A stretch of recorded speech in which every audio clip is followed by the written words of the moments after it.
morning from the garden. We are long overdue for an updated in-depth garden tour. I have so many updates to show you, so I'm excited to go plant by plant and give you all the details and show you everything that's in bloom. Here's our Blacktail Mountain watermelon. I'm so excited. I shared about my little kerfuffle with our watermelon.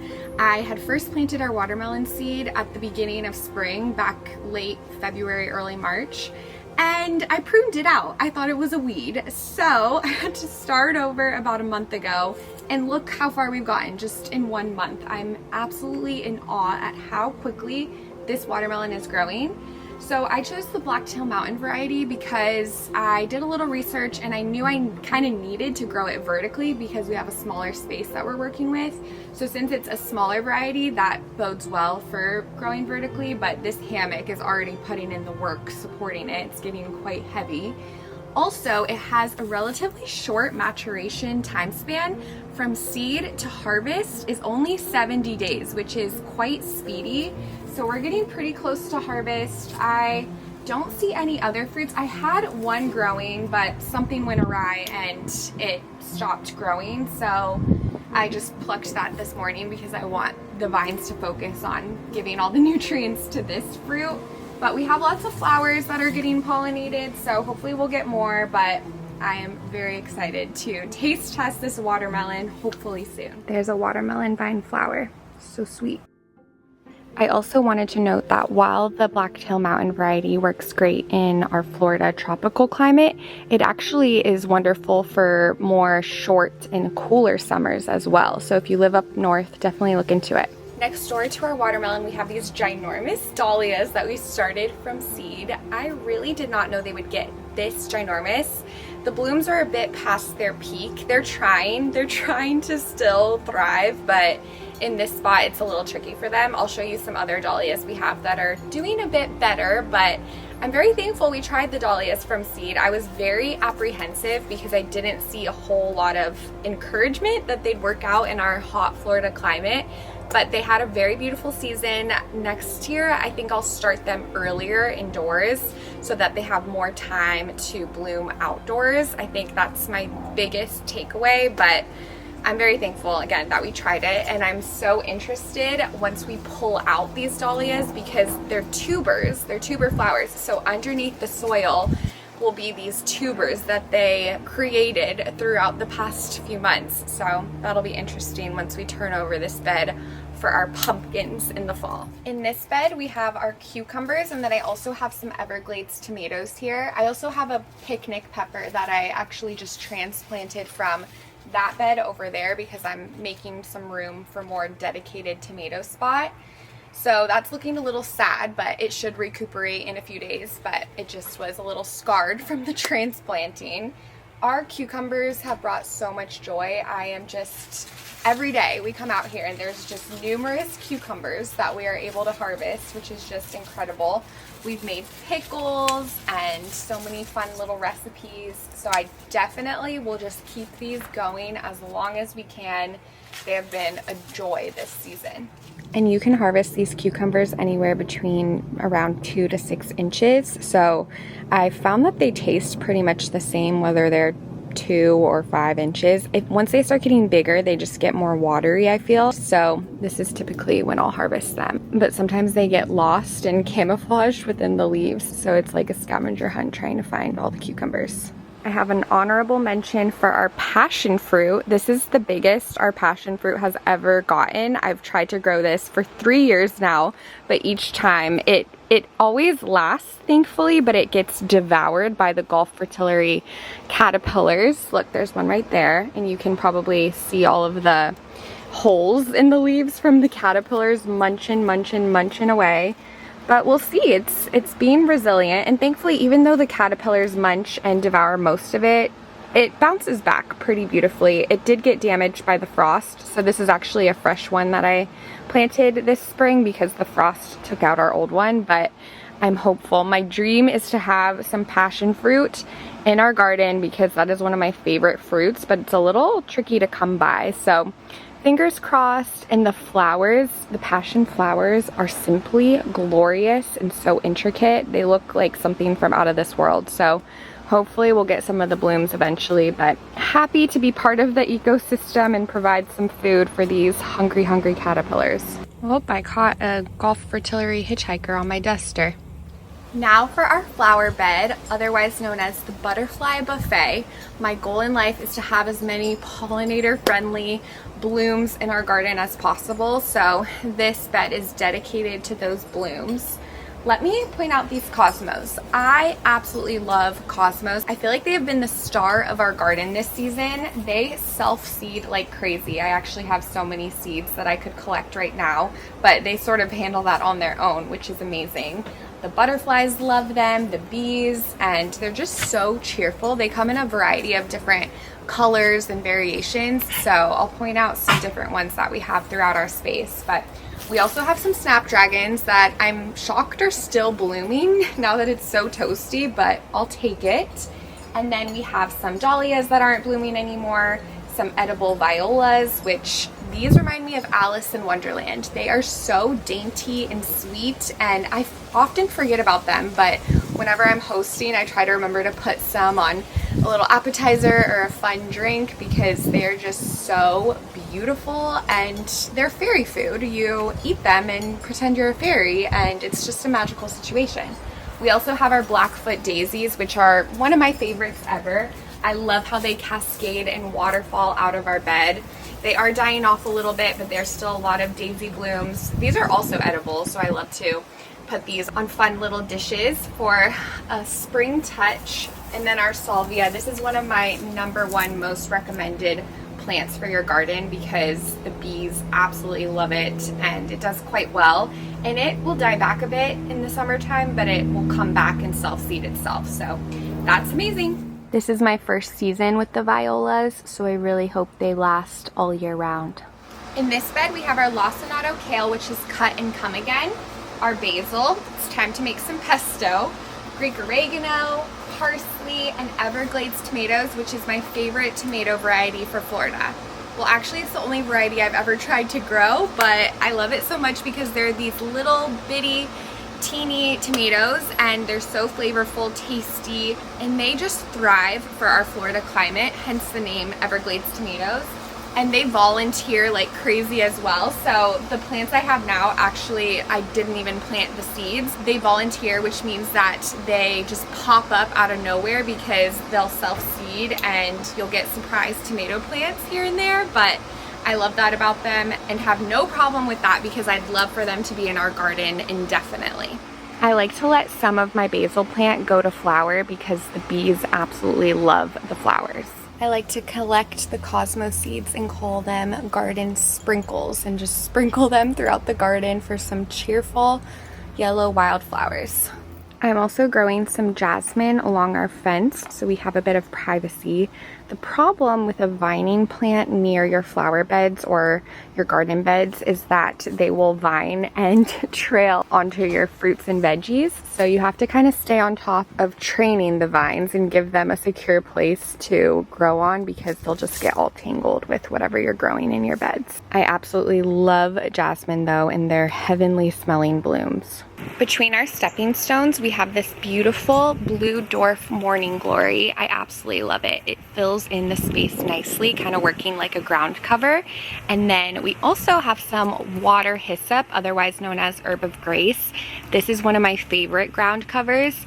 This one's pretty devoured by the caterpillars. It's a host plant for the white peacock butterflies that we have fluttering about everywhere, but thankfully it tends to recover quite nicely. So we let them do their thing and then hope that it just comes back and back and back again and continues to spread throughout the spaces between our stepping stones. Along the fence, we have this spectacular morning glory growing. This is a cutting from my friend Liz's plant, so it's so special that it came from hers and now it's growing and thriving in our garden.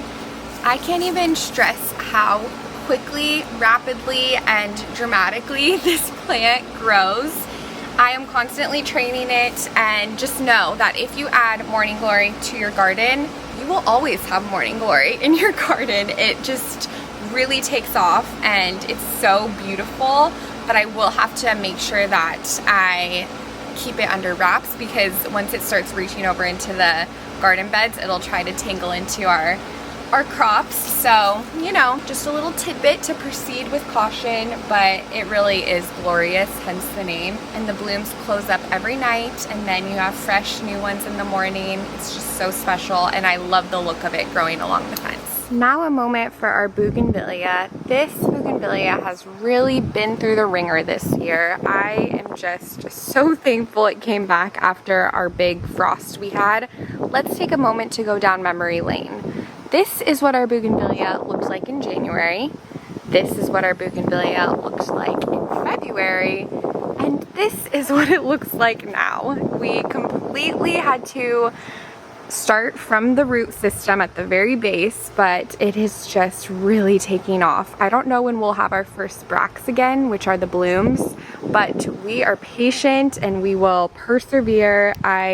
It's such a testament at how things can bounce back, and such a good reminder and parallel in your own life if you're feeling like things have not gone your way and you have been through a lot. Just keep persevering, keep trying to grow, and you never know what can happen in a few short months. One of my favorite gardening ethos is right plant, right place. So when you really focus on those native and pollinator friendly blooms, gardening should be very joyful and not super stressful.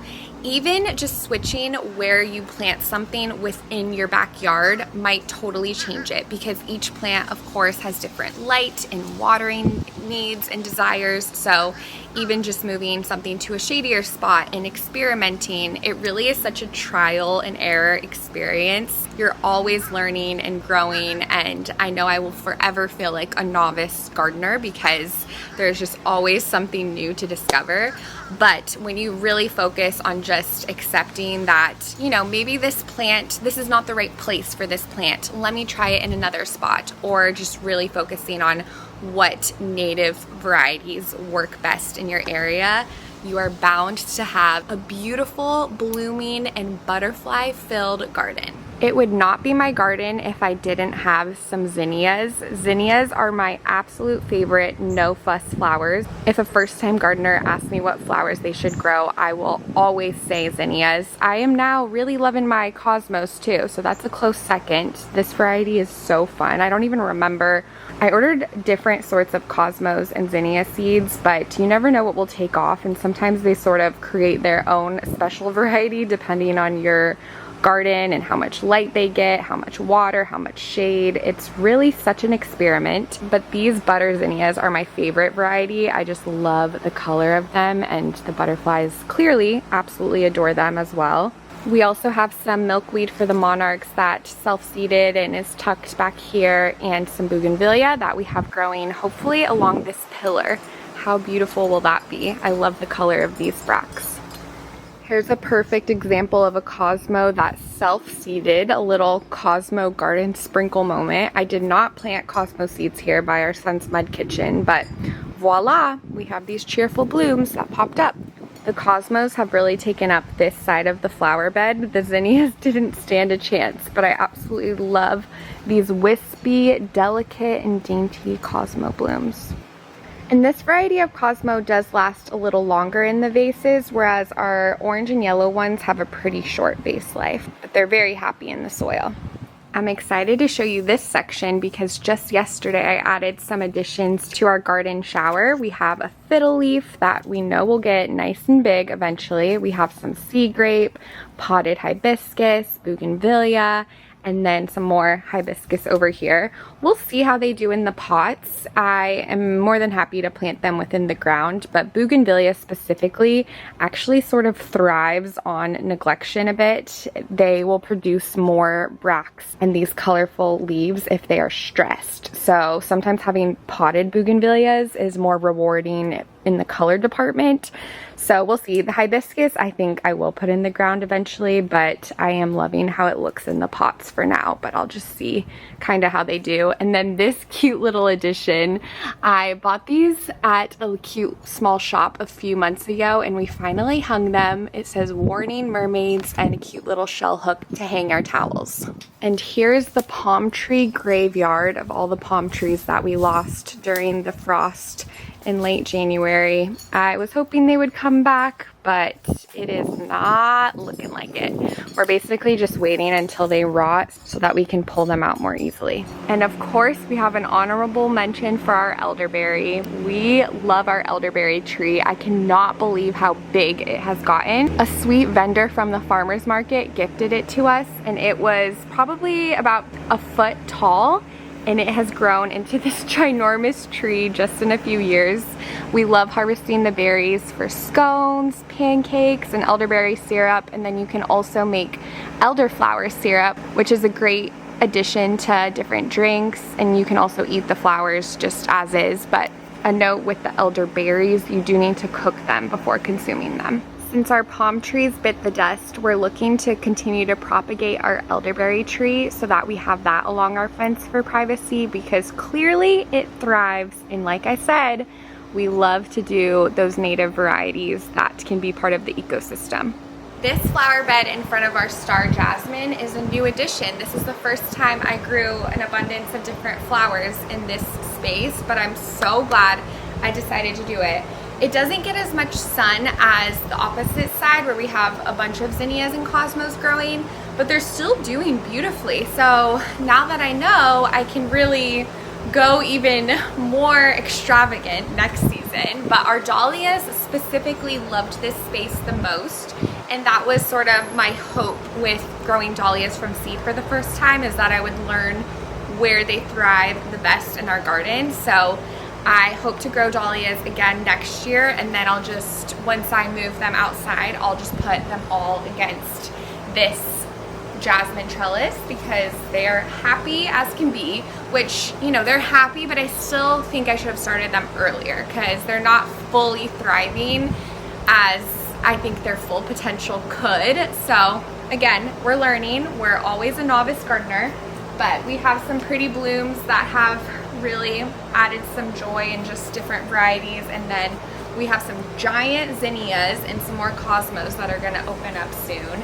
And then we have a whole little variety of purslane, some more salvia, some more cosmos, and other little random wildflowers that have made their home in this garden bed. I love this purslane so much. It's gorgeous. And thankfully we have a lot of thriving components of our garden, but something that is certainly not thriving is our grass. We stopped using pesticides and fertilizers on our grass a few years ago, and it has paid the price, but that's something that's important to us, and we're experimenting with different ground covers. One that I really want to try that I'm just not sure where to acquire it from is sunshine mimosa. I'll put a picture of it here, but I've seen it in different spaces around where we live, so I think it could do well. But this is a tricky spot because it just gets blasted with the sun all day long. But we're kind of just hoping a bunny will bring in the perfect ground cover via their poop. That's always happening. We get so many bunnies in our yard, and they will just, you know, in their waste, they will have seeds that will grow different blooms. This over here is actually really neat. This is a moonflower. It doesn't look like much right now, but at night it opens up and there's sweet little flowers. So I'll insert a video of that, but still figuring out this grass space. Part of me just wants to turn all of this into a flower patch, but I don't think Palmer would appreciate that very much because he loves to run over here. We have this bird bath under our elderberry tree, which only one cardinal has used so far, and I didn't even see it. Brandon saw it, but I'm hoping they discover it soon and enjoy it. I tried to do a DIY water movement feature with this pitcher, but it just didn't really work that well. It worked for a little bit, but then the little hole I made in the bottom would just fill up quite quickly or close up some way, somehow.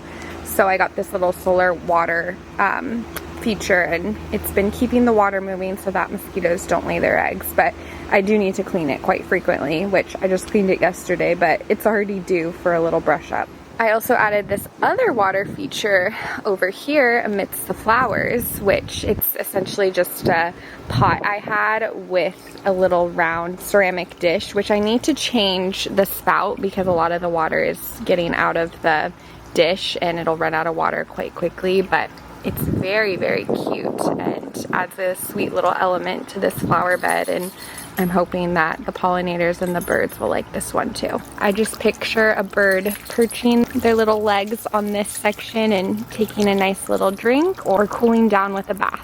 The solar water fountain comes with a plethora of different attachments, so you can sort of customize the water flow, so I have to see which one works best. I always have marigolds planted too because they help the bunnies not eat my flowers, and they're also a mosquito repellent. Our milkweed is going to seed, so these will fly away and start to self-seed, but I also like to collect them to give out to friends and neighbors.